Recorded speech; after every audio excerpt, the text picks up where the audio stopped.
G20 को लेकर। G20 की तैयारियां भव्य तरीके से जो है शुरू हो गई है। आज प्रधानमंत्री मोदी भी जो है भारत मंडपम में गए और तमाम तरह के चीजें देखने को मिली।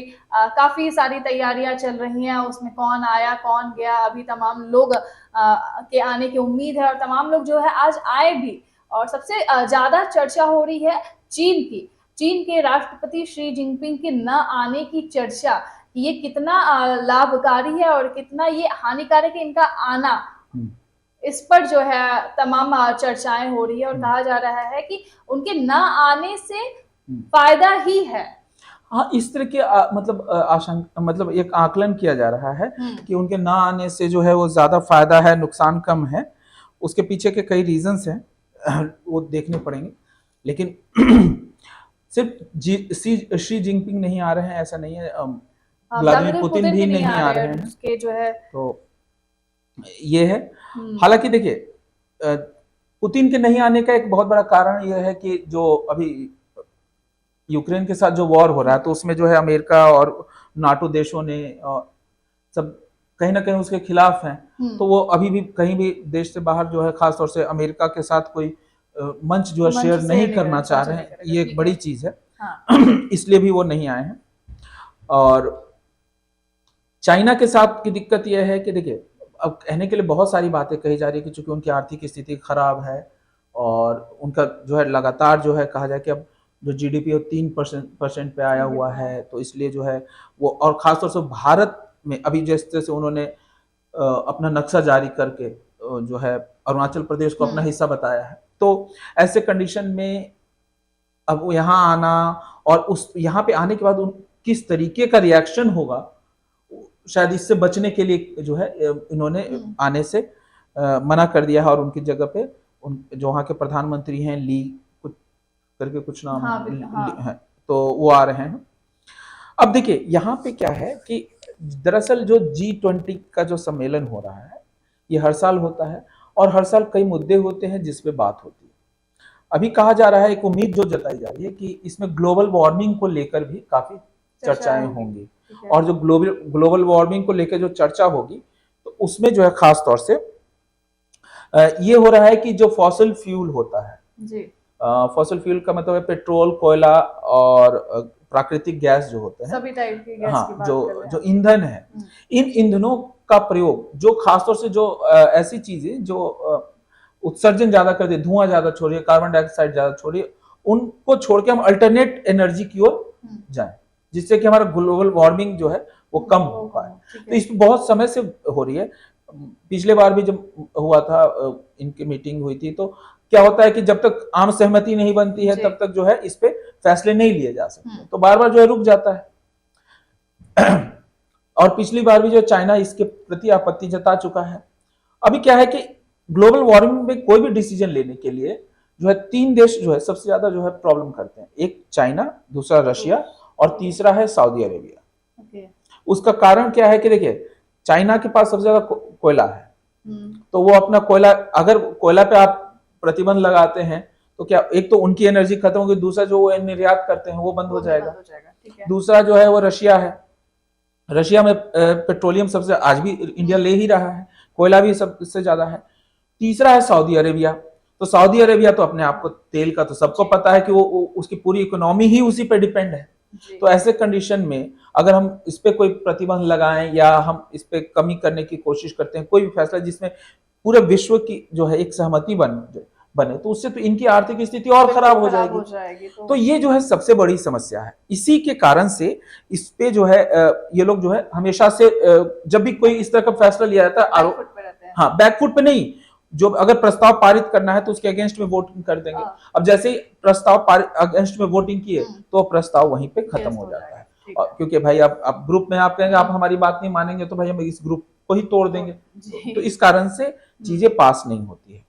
तो कहीं ना कहीं इसको लेके फायदा भी देखा जा रहा है। तो यही मैं कह रहा हूँ कि उनके कहा जा रहा है कि वो जो नहीं आएंगे तो इससे उनको ही घाटा है, भारत को फायदा है। इसके पीछे के 2-3 कारण थे, उसमें से एक कारण ये है। अब अगर ये होता है तो भारत तो ऐसे ही, अभी आप देख रहे हैं कि जिस तरीके से वो इलेक्ट्रिक ई व्हीकल की बात कर रहा है या कर रहा है कि भारत में पूरे ई व्हीकल कर दिया जाए, तो उस कंडीशन में एनर्जी भी इस तरीके से हो कि हमें एनर्जी जो कम से कम यूज करना हो, जी। तो ये भारत के लिए फायदेमंद चीज है कि अगर हम पेट्रोल कम यूज करें तो जाहिर सी बात है भारत का पैसा बचेगा। हम्म, तो इसलिए तो ये चाहता है।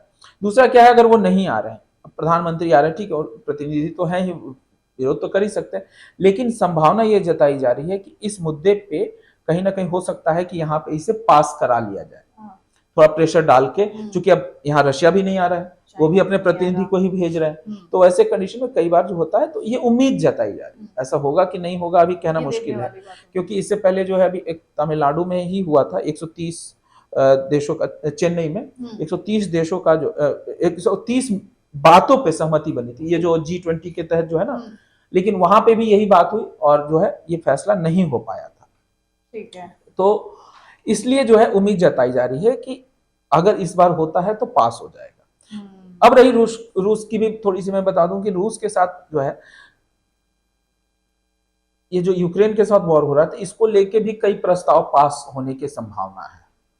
अब वो प्रस्ताव क्या है अभी तक नहीं कहा जा रहा है, लेकिन जब रूस नहीं आ रहा है तो हो सकता है यूक्रेन के फेवर में कई चीजें, जो नाटो के फेवर में, यूक्रेन के फेवर में भी कुछ प्रस्ताव जो है यहाँ पे बिजनेस से ही, आर्थिक चीजों से, क्योंकि ये जी समिट कोई वो सुरक्षा और वॉर से रिलेटेड या इन सब चीजों से नहीं है। इनका काम जो है बेसिकली G20 का मतलब है कि हम व्यापारिक चीजों पे या बिजनेस को या शांति को, इन चीजों को बढ़ाने के लिए क्या कर सकते हैं, तो उस पर बात करती है। तो उन मुद्दों पे कहीं ना कहीं हो सकता है यूक्रेन के फेवर में कुछ चीजें पास की जा सके।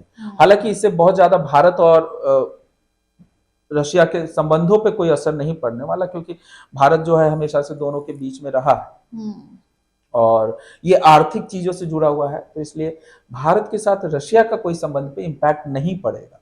लेकिन उसके नहीं आने से यह है कि ये चीजें ज्यादा आसान हो जाएगी, आसानी तरीके से इस पे जो है समझौते हो जाएंगे। हाँ। और आगे का जो भी इनका प्लान बनेगा उस पे काम हो सकता है। और चीन के न आने से भारत को फायदा हो सकता है, ऐसा जो है जानकार बता रहे हैं। खैर क्या होता है अब ये G20 में ये देखने वाली बात होगी। हालांकि तैयारियां चल रही है और दिल्ली और नोएडा के कई रूट जो है बंद किए गए हैं, तमाम चीजें हो रही हैं। दूसरा एक और चीज है कि जिस तरीके से बाइडेन आ रहा है, और बाइडेन शायद मतलब आ चुके हैं, अब एक दिन जो है भी द्विपक्षीय मीटिंग होगी इनके साथ जो है चलेगा।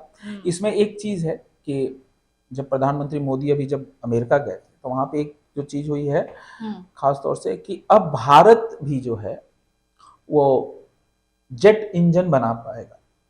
अभी तक जेट इंजन बनाने की जो टेक्नोलॉजी है वो भारत के पास नहीं है। जो हम कहते हैं तेजस विमान बनाते हैं, तो तेजस विमान, देखिए प्रॉब्लम ये है कि हम कहते हैं स्वदेशी स्वदेशी, लेकिन हमेशा जानकारी अधूरी मिलती है। और तेजस विमान जो हमने बनाया है उसमें भी हमारा इंजन नहीं यूज होता है। हम मतलब हम इंजन बनाते ही नहीं, तो हम यूज कहाँ से करेंगे? तो हम बाहर से ही मंगवाते हैं, और वो मंगाते हैं हम तेजस इंजन।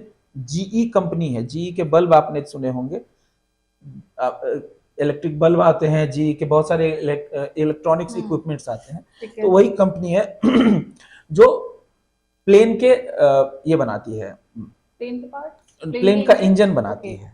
और पूरे विश्व में सिर्फ 4 ऐसे देश हैं जो प्लेन का इंजन बनाते हैं, बाकी किसी के पास नहीं। सभी लोग इन्हीं से लेते हैं, एक अमेरिका, एक फ्रांस, एक ब्रिटेन और एक है रशिया।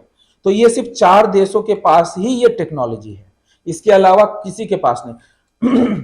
जो भी कहता है मैं लड़ाकू विमान बनाता हूं, जो भी कहता है मैं पैसेंजर विमान बनाता हूं, या जो भी बनाता है, लेकिन विमान तो बनाते हो आप, बॉडी बनाते हो, बाकी चीजें करते हो, लेकिन जो इंजन, जो आपने देखा होगा जो पंख होते हैं उसमें जो 2 लगे होते हैं जो यात्री विमान में, तो वो इंजन जो है वो यही 4 देश बनाते हैं।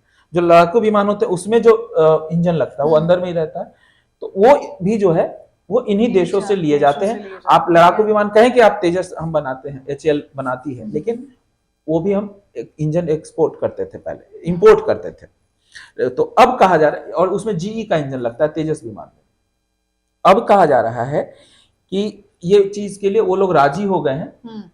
जब ये प्रधानमंत्री मोदी गए थे तो उस समय राजी हो गए कि ठीक है जी, हम आपको ये टेक्नोलॉजी देने को तैयार हो गए। ये एक इंडिया के लिए एक अच्छी पहल है, क्योंकि आज हमें इंजन तो ले ही रहे थे, अब जो टेक्नोलॉजी जब वो हस्तांतरण करेंगे तो कहा जा रहा है कि जो टेक्नोलॉजी उसका 80% वो कर देंगे, 20% फिर भी नहीं करेंगे। तो अब क्या है कि अगर आपके पास एक टेक्नोलॉजी आती है तो आज नहीं तो कल 10 साल 15 साल 20 साल बाद हम भी 100% इंजन बनाने की बिल्कुल। क्षमता हमारे पास हो जाएगी, तो हम इसमें पांचवा देश हो सकते हैं कि इंजन हम बना लें। तो अब क्या है वो बात होगी, तो उस पे भी और डिटेल में जो है यहाँ इस पे जो है चर्चा बाइडेन की के साथ जो जाएगी है प्रधानमंत्री G20 मोदी की में। बात होगी, क्योंकि एक तरह से हामी तो भर दी गई, लेकिन उसको किस तरीके से रूप दिया जाएगा। हालांकि ये चीज एचएएल के पास आएगी और सारी टेक्नोलॉजी इंजन जो बनाने का काम होगा वो एचएएल ही करेगी, लेकिन उसका पूरा जो फाइनलाइजेशन जो है वो यहाँ अभी इस मीटिंग के दौरान होने वाला है। चलिए तो देखते ये हैं। दो थे, जिनपिंग एक बाइडेन, बाइडेन के आने से ये होगी। इसके अलावा भी बहुत सारे मुद्दे हैं जिस पे बात हो सकती है, तो वो देखने वाली होगी। अब देखते हैं कि क्या क्या किन किन चीजों में भारत को जो है आसानी होती है ये G20 को लेकर, कि और किस तरह से अर्थव्यवस्था की बात कर ले, वो कैसे सुदृढ़ करने की बात होगी, और तीसरे नंबर पर लाने की बात हो रही है तो वो G20 के तहत कैसे हो सकती है, इस पे जो है चर्चा होगी।